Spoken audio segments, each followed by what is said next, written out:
140 की speed 5 minute की लिखें।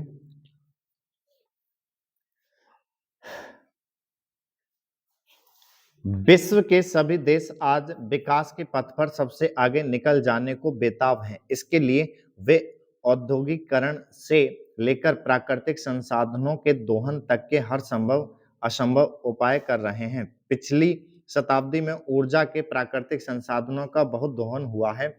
जिस तरह यह दोहन वर्तमान में हो रहा है, यदि इसी तरह आगे भी होता रहा तो पृथ्वी पर इन साधनों का अभाव हो जाएगा। ऊर्जा के संसाधनों के अभाव की यह स्थिति ऊर्जा संकट कहलाती है। ऊर्जा संकट को ठीक से समझने के लिए हमें सबसे पहले यह जानना होगा कि ऊर्जा क्या है। ऊर्जा वह शक्ति है जिसकी सहायता से कोई क्रिया संपन्न की जाती है।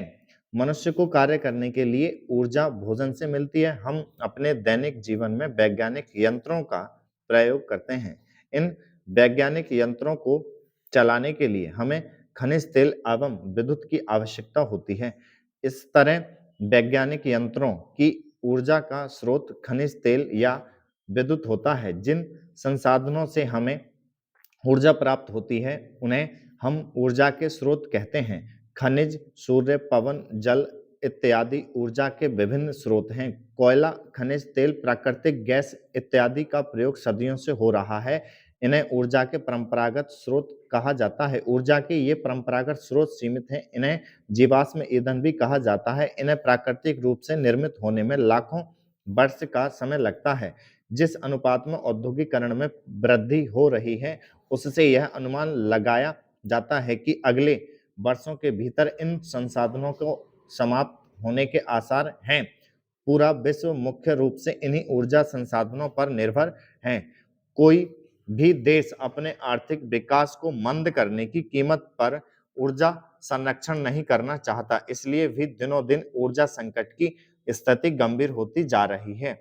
ऊर्जा संकट के समाधान के लिए इसके गैर परंपरागत स्रोतों का विकास करना आवश्यक हो गया है। सूर्य, पवन ऊर्जा के गैर परंपरागत स्रोत हैं।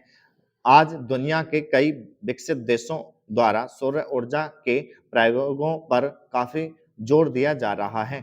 भारत में भी इस क्षेत्र में प्रयोग किए जा रहे हैं, किंतु गैर परंपरागत स्रोतों के विकास से ही ऊर्जा संकट का समाधान संभव नहीं है। हमें पारंपरिक ऊर्जा संसाधनों का भी संरक्षण करना होगा। सभी प्राकृतिक संसाधन पृथ्वी पर सीमित मात्रा में हैं।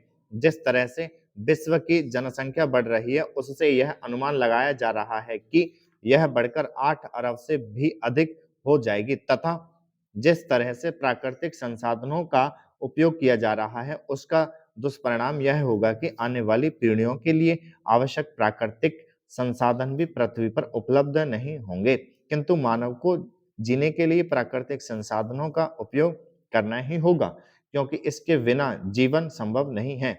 इसलिए वैज्ञानिकों ने इस समस्या का हल यह बताया कि हमें अपने विकास के लिए उपलब्ध प्राकृतिक संसाधनों का उपयोग करते समय इस बात का भी ध्यान रखना चाहिए कि आने वाली पीढ़ियों के लिए भी ये बचे रहें। इस तरह सतत विकास की अवधारणा का विकास हुआ।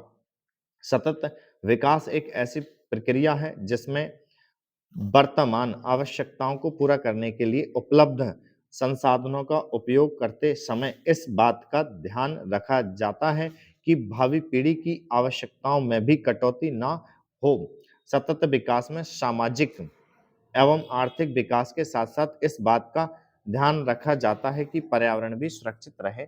विकास एवं पर्यावरण एक दूसरे के विरोधी नहीं है, अपितु एक दूसरे के पूरक हैं। संतुलन एवं शुद्ध पर्यावरण के बिना मानव का जीवन कष्ट में हो जाएगा। हमारा अस्तित्व एवं जीवन की गुणवत्ता स्वस्थ पर्यावरण पर निर्भर है। विकास हमारे लिए आवश्यक है और इसके लिए प्राकृतिक संसाधनों का प्रयोग भी आवश्यक है, किंतु ऐसा करते समय हमें सतत विकास की अवधारणाओं को अपनाने पर जोर देना चाहिए। बढ़ती जनसंख्या हेतु ऊर्जा की आपूर्ति करना विश्व के लिए एक समस्या का रूप लेता जा रहा है। आने वाले समय में पूरे विश्व में ऊर्जा की मांग में काफी वृद्धि होने का अनुमान है। बढ़ती जनसंख्या फलती-फूलती अर्थव्यवस्था और अच्छे जीवन स्तर की चाह के कारण प्राथमिक ऊर्जा खपत में भी वृद्धि हुई है। ऐसी स्थिति में स्टॉप